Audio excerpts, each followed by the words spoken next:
No, Marta. Ah, Marta, allora, allora Occhio, occhio.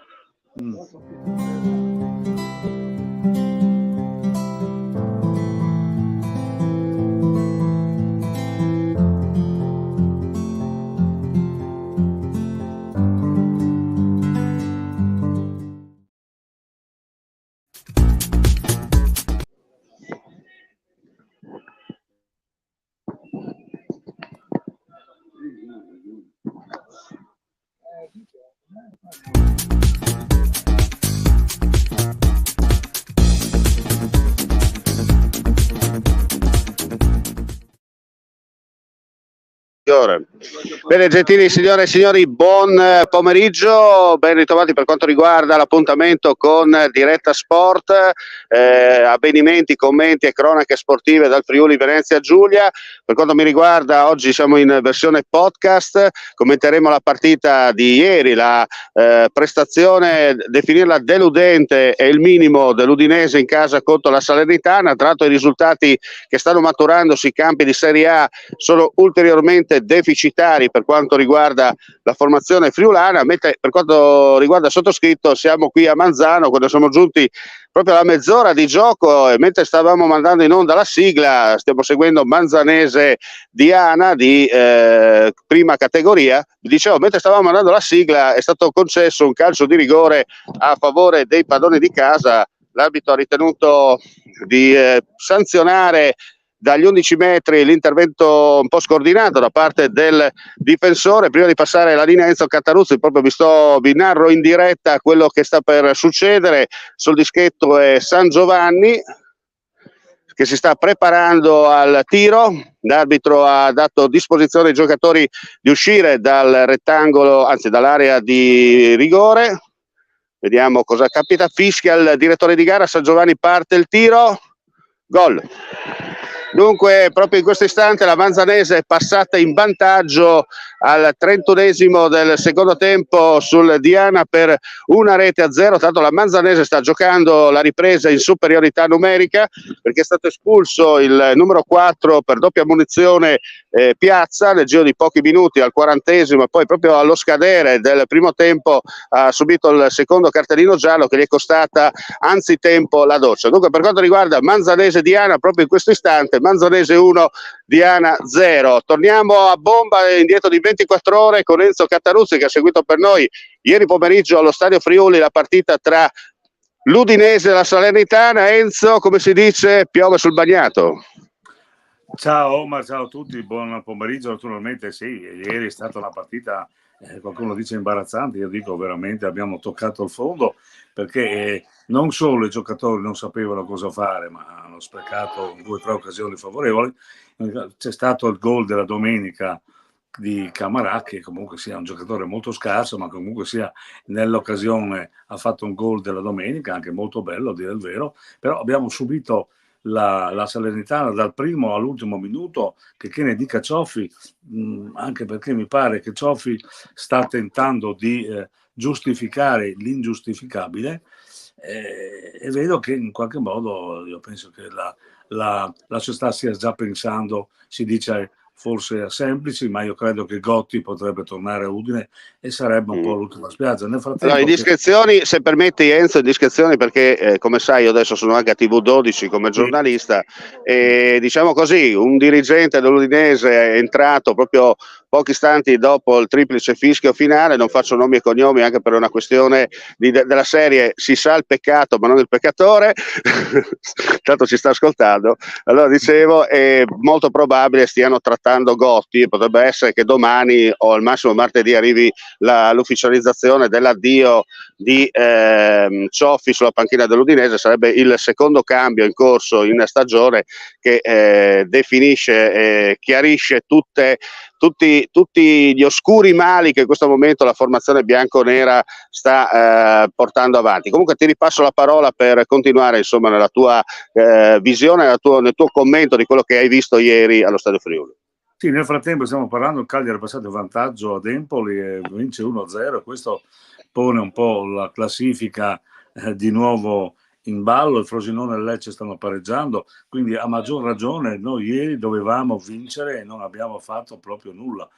Non solo, c'è stato anche la stupidaggine di Ebosele che si è fatto espellere in maniera proprio incredibile, e è stato anche qui giustificato dall'allenatore.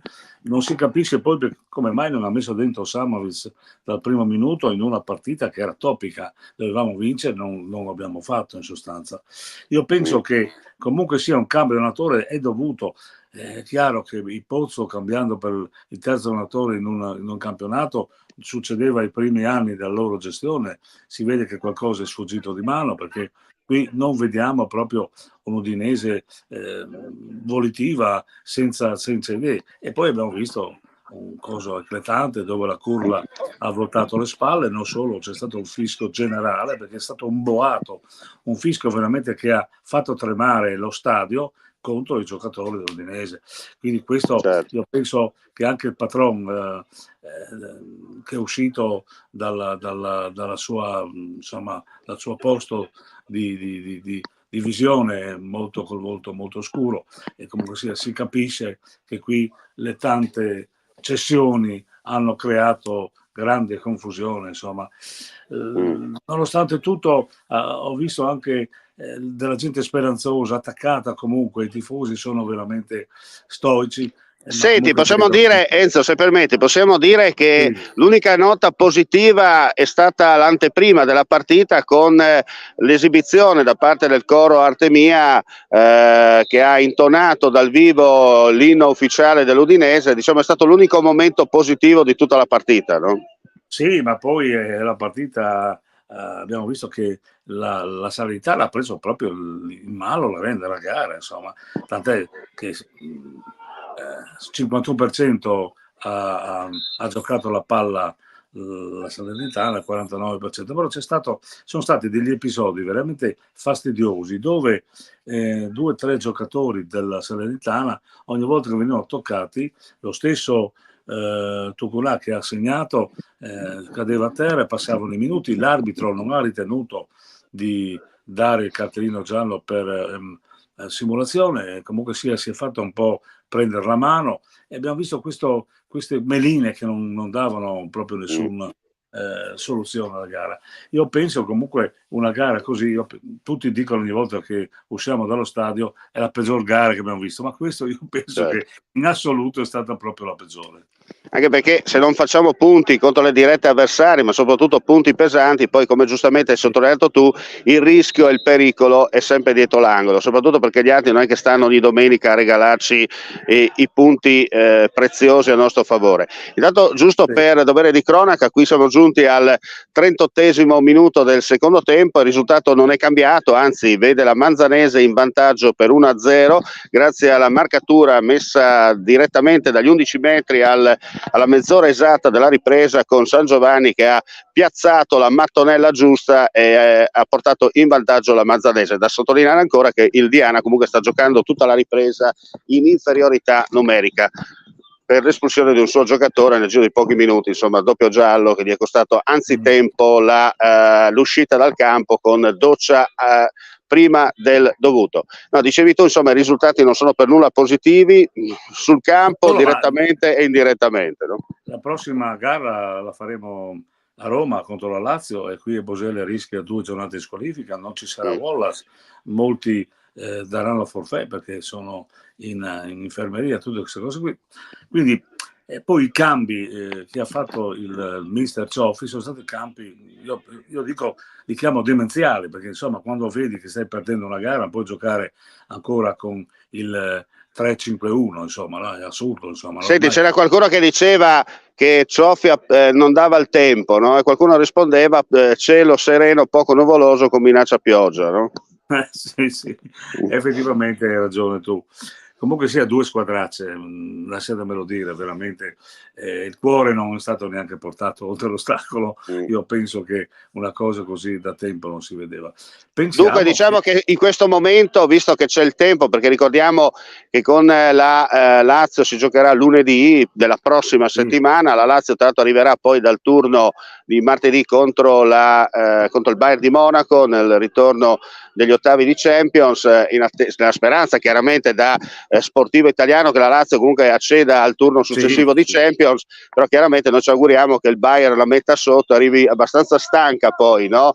nel match contro l'Udinese. Comunque la classifica, stando agli ultimi risultati, mancano pochi minuti alla fine, abbiamo Lecce e Empoli a 25, Udinese e Frosinone a 24, il Verona con la vittoria di oggi si porta a 23 e anche il Cagliari che sta vincendo a 23, Sassuolo 20, Salernitana a 14. Io penso che comunque sia noi dobbiamo contare, purtroppo è brutto dire contare sulle disgrazie altrui, ma io penso che sia Frosinone che il Lecce avranno un calo anche fisico, soprattutto il Frosinone, per cui io penso che l'Udinese si giocherà naturalmente fino all'ultima giornata, però deve un po' far mente locale un momentino anche la società, perché perdere un Udinese in Serie A non solo avrebbe un riverbero sportivo, è naturalmente terribile, ma un riverbero anche economico di non poco conto, insomma, no? E quindi c'è una responsabilità non solo della società, ma di tutti quanti. No, ma poi giustamente come hai detto tu, Enzo, c'è il rischio poi che non è che vai giù in B e ritorni subito in A. I campionati e anche le stagioni sono cambiate decisamente, poi c'è da capire nella sciagurata ipotesi di una retrocessione se rimarrà l'attuale proprietà o comunque se la proprietà attuale poi avrà interesse a potenziare la squadra per un'immediata risalita nei vertici del campionato italiano. E poi sappiamo tutti che si inanella, no? Si innesca qualcosa di pericoloso con tutto quello che ne concerne.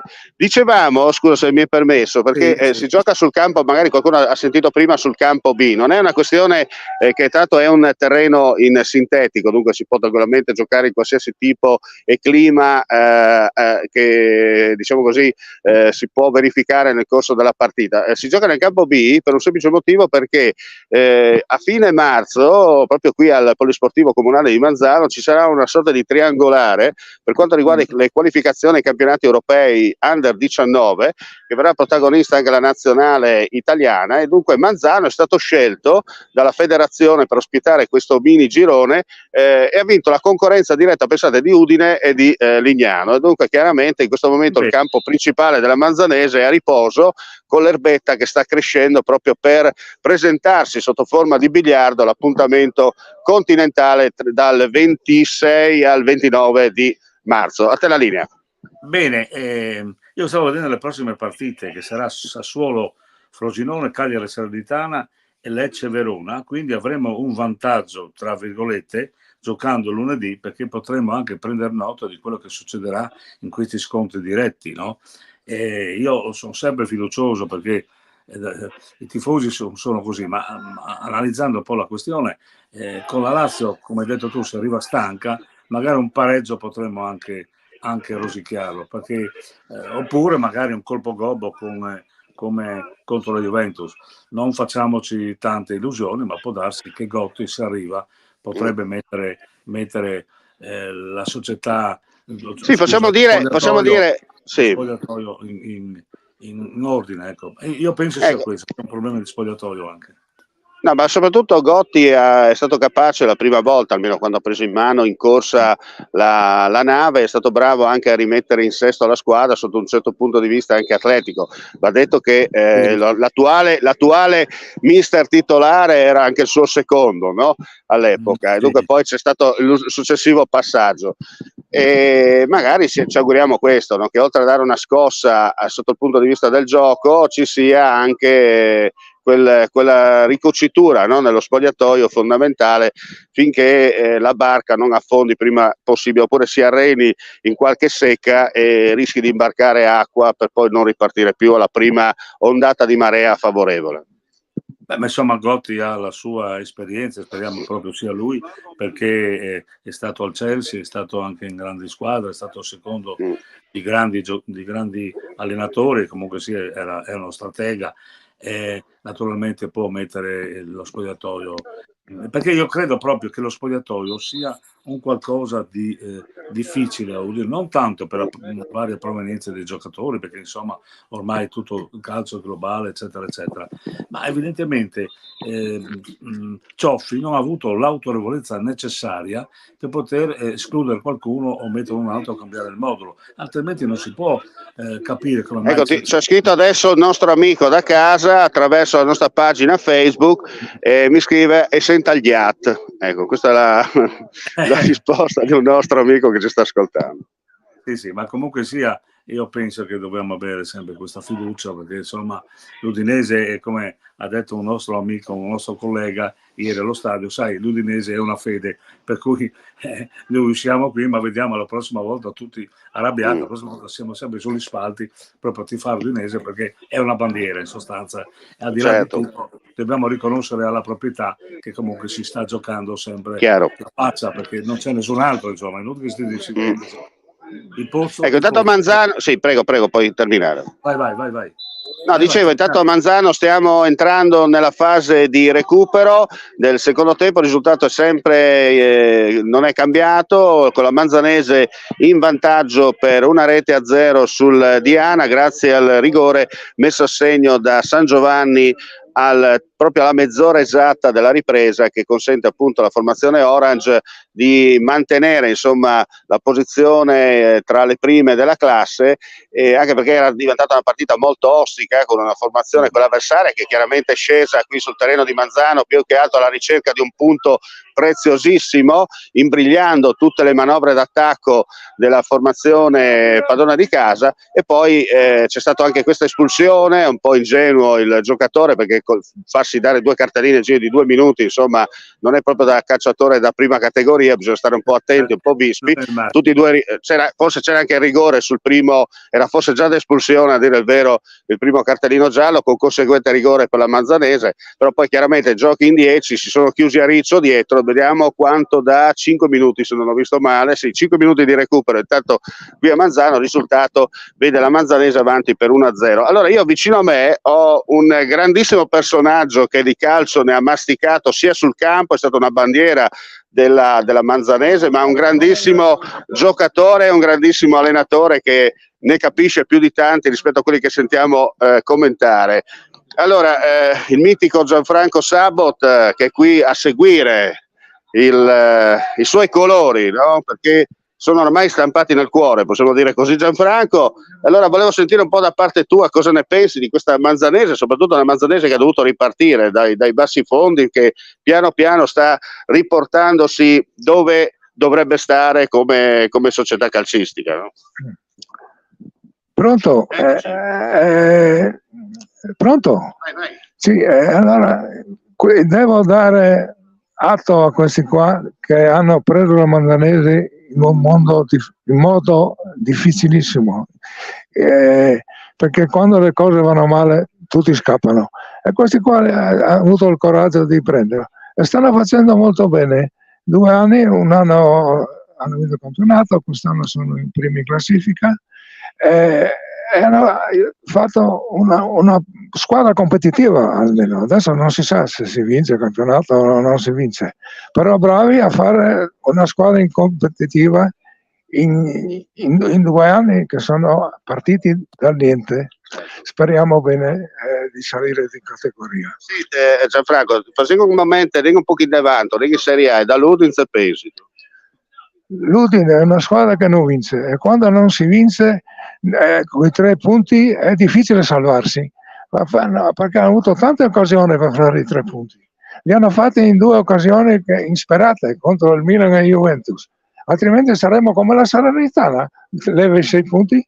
Io mi auguro che l'Udinese si salvi, perché dopo tanti anni bravi anche questi Pozzo a tenerla in Serie A, ma avranno molte difficoltà, perché è un gruppo lì è difficile, se nella zona un 6-7 squadre che sono lì, con un punto 2 si retrocede o si I salva. risultati non sono proprio positivi, perché sentiamo il Cagliari che sta vincendo, Verona ha vinto e poi anche le altre dietro stanno macinando punti pesanti. Prima fare 3? Qualcosa.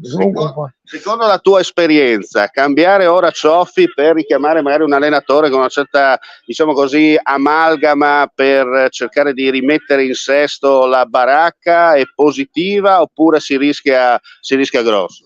Guarda, io alle bacchette magiche non ci credo. Hanno già cambiato 2 allenatori. Non è che sia a causa un po' anche dei giocatori che non siano proprio tanto di qualità, no? Per me cambiare allenatore non serve solo fare confusione. Speriamo bene invece che cambi, che facciamo finalmente i 3 punti. Bene. Buono, vale. Forza Manzanese allora, mi da dire. Sempre forza arancione. Quanti anni hai giocato qui con la Manzanese? Giocato fino a 27-28 anni, però ho fatto allenatore fino a 65. Sei stato anche direttore tecnico per un periodo? Sì, ho fatto presidente, vicepresidente, allenatore, prima squadra. Dopo ho fatto sempre settore giovanile. So che anche il settore giovanile si sta muovendo bene, no? Sì, bravi. Quando hanno ripreso questi qua, erano senza giocatori, perché erano andati tutti in altre squadre. Hanno fatto un bel settore. No, bravi, bravissimi. Sì. Bene, Gianfranco, complimenti, sei sempre in gamba. Sì, tenendo Complimenti, grazie a Gianfranco Sabot. Intanto qui mancano proprio pochi secondi al triplice fischio finale. Risultato, per chi si fosse messo in ascolto audio e anche video in questo istante: la Manzanese è avanti per 1-0 sul Diana grazie al rigore messo a segno da San Giovanni proprio al 30° minuto della ripresa. Ora il gioco è fermo, c'è un calcio di punizione sul limite dei 20 metri, disposizione della barriera, soprattutto della posizione in linea da parte dei giocatori. Ricordiamo che in queste categorie l'arbitro chiaramente deve avere il doppio occhio, perché oltre a dirigere sul campo deve anche valutare cosa succede lungo le linee, non avendo gli assistenti a bordo campo che lo possono aiutare. Dunque c'è questo calcio di punizione, ultimi assalti da parte degli ospiti che sono in inferiorità numerica proprio dal 45° minuto del primo tempo. Pallone scodellato in area, c'è un colpo di testa, un batti e ribatti, attenzione, pericolo, limite dell'area, e poi ciabatta proprio al momento della conclusione, la palla è ancora lì, scotta come si dice in questi casi e finisce qui la partita. Dunque la Manzanese vince contro il Diana per 1-0 e mantiene il comando del girone B di prima categoria, e dunque è una vittoria importantissima. Chiaramente gli ospiti protestano col direttore di gara, a loro modo hanno visto qualcosa che non è andato, però come ho già sottolineato più volte, come sottolineiamo spesso, visto che il nostro amico Enzo Cattaruzzi ha avuto la fortuna anche di fare il direttore di gara a livello non locale, chiaramente quando arbitri da solo a volte le decisioni, no Enzo, possono essere giuste, viste male, viste bene, però ogni tanto poi alla fine le compensazioni arrivano, no? Sei d'accordo su quello che dico?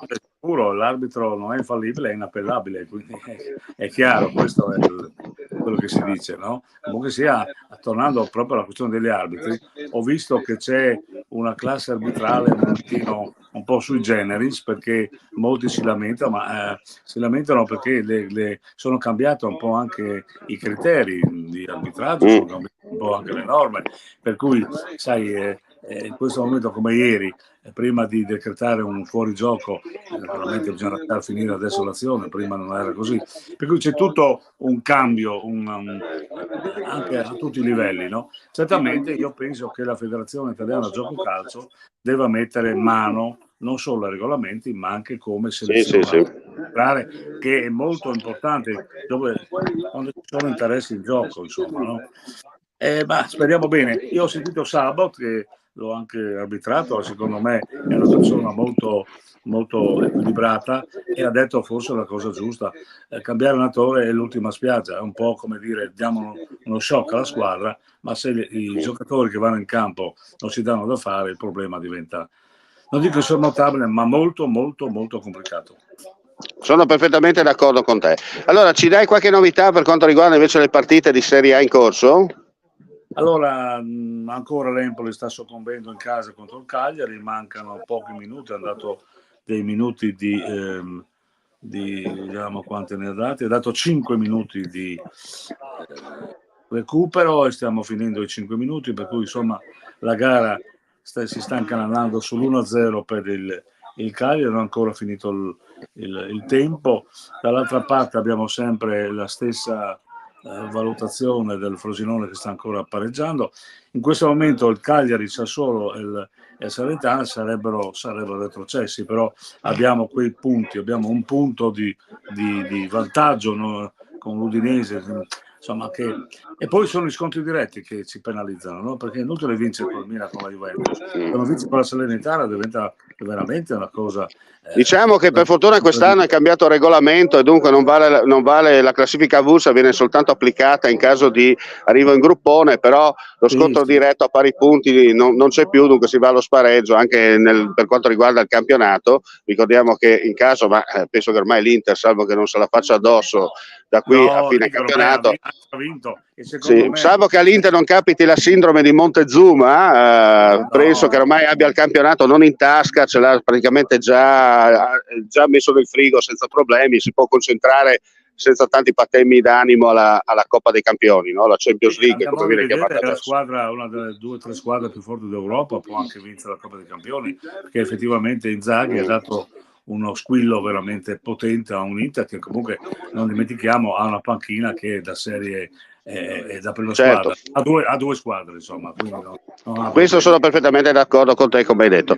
Allora io direi, se non ci sono i risultati finali, possiamo chiudere qui per quanto riguarda l'appuntamento con Diretta Sport e dare appuntamento ai nostri amici vicini e lontani a seguirci attraverso il nostro canale web con gli appuntamenti importanti, perché anzi vi diamo subito una chicca, stiamo preparando con l'amico Cataruzzi ma anche con il nostro direttore tecnico Giuseppe Quattrin una serie di appuntamenti con i Fogolars Furlans in giro per il mondo, e state, come si dice, in stand by, perché nel giro di pochi giorni, al massimo una settimana o 2, saremo già online con le prime trasmissioni per sentire insomma quello che succede, quello che accade con i nostri corregionali all'estero. Ma avremo ospite anche il presidente del Fogolare Furlan, Loris Basso, che ho già sentito. Ente Friuli nel mondo, per correttezza. Sì. Ente Friuli nel mondo. Sì. Sì, Ente Friuli nel mondo. Dobbiamo dargli, come si dice il titolo giusto, perché sennò rischiamo di domani a casa qualcuno si dice non sapete neanche quali sono gli incarichi dei vari presidenti. Sì. Certamente. Comunque insomma sarà una bella avventura, dai. Certo. Allora Enzo, se mi confermi che sono terminate le partite in corso, Empoli-Cagliari e l'altra, e così poi chiudiamo qui l'appuntamento con Diretta Sport. Ma al momento me le danno ancora in gioco, vediamo in questo momento se le dirette sono terminate. Il Cagliari sta terminando in questo momento, sembra sia terminato la gara. Ha allungato ad 8 minuti. 8 minuti il recupero, dato da 5 è passato a 9 minuti addirittura.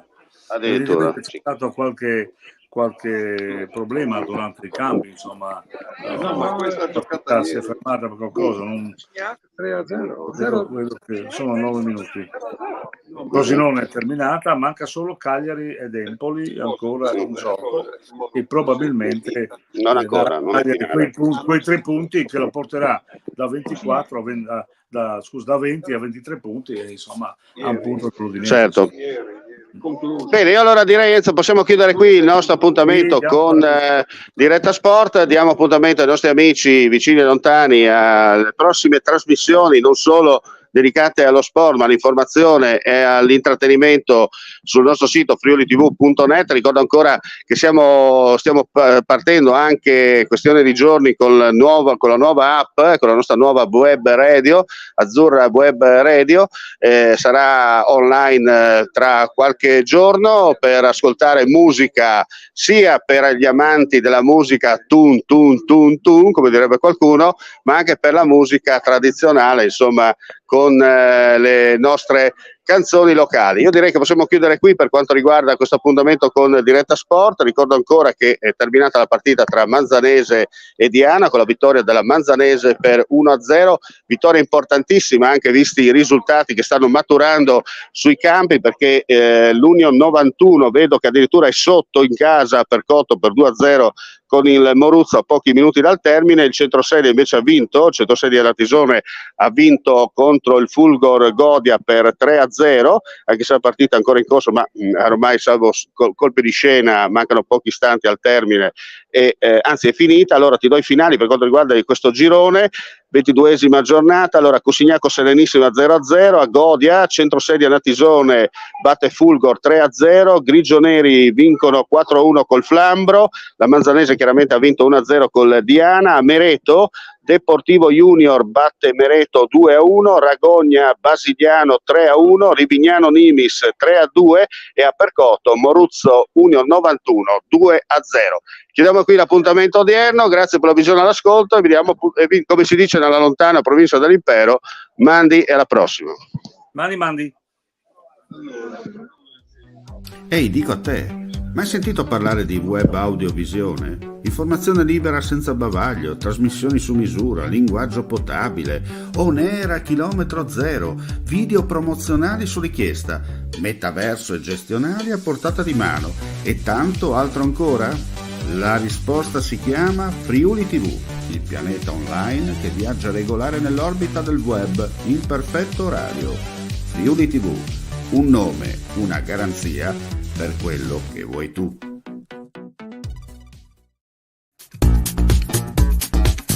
Il nome